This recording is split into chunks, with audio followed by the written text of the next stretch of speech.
Em nome do Pai, do Filho e do Espírito Santo. Amém. Meus irmãos, bom dia, que a paz e o amor de Cristo esteja presente na vida de cada um de vocês que nos assistem pelo nosso canal Palavra da Salvação. Que Deus os abençoe. Queridos irmãos, hoje, quinta-feira, dia 4 de julho de 2024, o Evangelho de hoje é de São Mateus, capítulo 9, versículo do 1 ao 8. Naquele tempo, entrando em um barco, Jesus atravessou para outra margem do lago e foi para a sua cidade. Apresentaram-lhe então um paralítico deitado numa cama. Vendo a fé que eles tinham, Jesus disse ao paralítico: "Coragem, filho, os teus pecados estão perdoados." Então alguns mestres da lei pensaram: "Esse homem está blasfemando." Mas Jesus, conhecendo os pensamentos deles, disse: "Por que tendes esses maus pensamentos em vossos corações? O que é mais fácil dizer: os teus pecados estão perdoados, ou dizer: levanta-te e anda? Pois bem, para que saibais que o Filho do Homem tem na terra poder para perdoar os pecados, disse então ao paralítico: levanta-te, pega a tua cama e vai para a tua casa. O paralítico então se levantou e foi para a sua casa. Vendo isso, a multidão ficou com medo e glorificou a Deus por ter dado tal poder aos homens. Palavra da salvação, glória a vós, Senhor. Queridos irmãos, o Evangelho de hoje, Jesus vai curar um paralítico.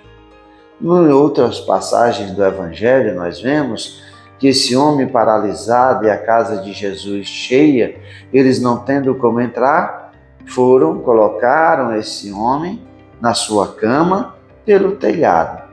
E assim nós vemos, quando Jesus, vendo a fé que eles tinham, disse ao paralítico: "Coragem, filho, teus pecados estão perdoados."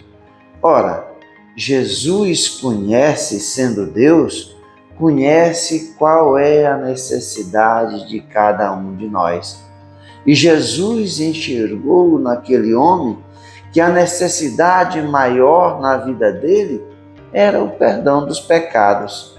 Não adiantava Jesus dizer para aquele homem ir embora dali com a sua cama, fazer o milagre, se a maior necessidade dele era o perdão dos pecados. Do que adiantaria ele sair andando, mais preso e aprisionado pelo demônio. E é isso que Jesus fez. Ele é Deus, ele tem poder de perdoar os pecados. Mas aqueles fariseus que estavam ali, aqueles mestres da lei, começaram a murmurar, acusando Jesus de blasfêmia, dizendo: esse homem está blasfemando. Por quê? Porque eles não reconheciam Jesus como Messias, como Deus, como Salvador, aquele que sim tem o poder de perdoar os pecados. A dureza dos seus corações achavam era mais fácil para eles dizer que Jesus estava blasfemando. E Jesus, conhecendo também os corações daqueles que o acusavam de blasfêmia, vai dizer: o que é mais fácil dizer: os teus pecados estão perdoados, ou dizer: levanta-te e anda? Para que saibais que o Filho do Homem tem poder na terra de perdoar os pecados, disse ao paralítico: levanta-te, pega a tua cama e vai para a tua casa. Jesus mostra para todas as pessoas ali presentes que verdadeiramente Ele é Deus. Porque Jesus cumpre aquilo que havia feito, que havia falado: os teus pecados estão perdoados, levanta-te, toma tua cama e anda. É o poder de Jesus sendo Deus. Mas quantas pessoas se fecham para a graça de Deus, colocam limites em Deus que são seus próprios limites. Eles não conseguem se abrir para a graça de Deus, limitam o poder de Deus. Veja só o que o anjo Gabriel disse para nossa Mãe Maria Santíssima: Deus é o Deus do impossível. Mas para muitas pessoas, quando Jesus disse que a Eucaristia era o seu corpo e o vinho ali transformado era o seu sangue, quantas pessoas disseram que aquelas palavras eram duras e até hoje não acreditam na presença real do Cristo na Eucaristia. Mesmo tendo um milagre de Lanciano, o qual aquela parte da hóstia, a hóstia que se transformou na cartilagem do coração, o qual os cientistas comprovam que aquela cartilagem não apodreceu, que aquela cartilagem está viva, o milagre eucarístico de Buenos Aires, mas mesmo assim as pessoas continuam blasfemando contra Jesus. Para nós, cabe dizer, como Pedro, quando foi perguntado para Jesus, quando os discípulos disseram que as palavras de Jesus eram duras, quando Jesus diz: quem não comer da minha carne e não beber do meu sangue não terá parte comigo, não herdará a vida eterna, disseram que as palavras de Jesus eram duras demais e foram embora.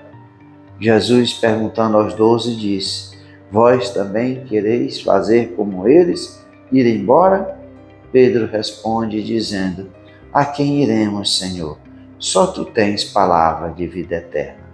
Assim, somos nós que acreditamos, confiamos, temos fé que Jesus é o Messias, que Jesus é o nosso Salvador, que Jesus fundou a sua igreja, Pedro é o primaz dessa igreja e pela sua igreja Jesus instituiu os sacramentos, que é o meio de nos levar para o reino dos céus. E pela igreja, Jesus deu o poder de perdoar os pecados.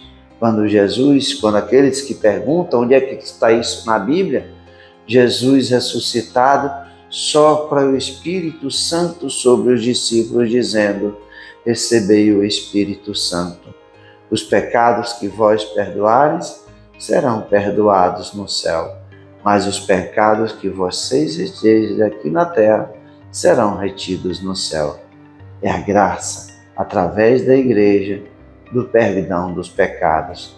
Mas muitos acusam a igreja de blasfêmia e se acham superiores, importantes, assim como esses mestres da lei. Não acreditam que Jesus tem o poder infinito de perdoar os pecados e dizem que eu me confesso diretamente com Deus. Então, para que Jesus soprou o Espírito Santo sobre os discípulos, ou seja, pela sua igreja? Precisamos acreditar, ser fiéis e dizer como Pedro: a quem iremos, Senhor? Só tu tens palavra de vida eterna. Essa é a nossa confiança, é a nossa esperança e a nossa fé. Louvado seja nosso Senhor Jesus Cristo, para sempre seja louvado. Meus irmãos, que a paz e o amor de Cristo esteja presente na vida de cada um de vocês. Que Deus nos abençoe, em nome do Pai, do Filho e do Espírito Santo. Amém.